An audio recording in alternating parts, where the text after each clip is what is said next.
ଦେଖନ୍ତୁ ଗତ 1 ତାରିଖ ଦିନ 12ଟା ସମୟରେ ये जड़े अनंत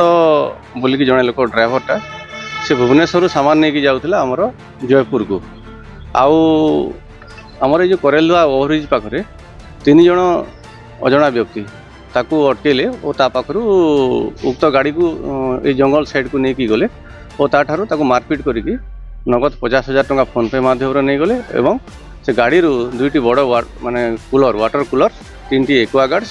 आउ हावेल्स रो किछि वेयर किते पैकेट वेयर्स आउ पेस्टिसाइड्स एगुड़ाक ओल्है देले सेठू आ ड्राइवर को मारपीट करके सेठू से माने भगै देले तापर गोटे ऑटो ड्राइवर को डाकी से उक्त सामान गुड़ाक नहीं से माने सेठू चंपट मारले आमर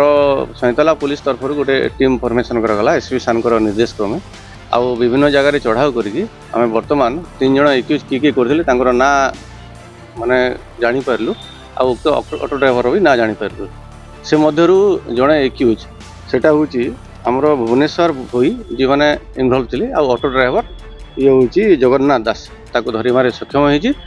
पाखापाखि सब जिनिस आम बर्तमान रिकवरी करके केसटा तदंत चलू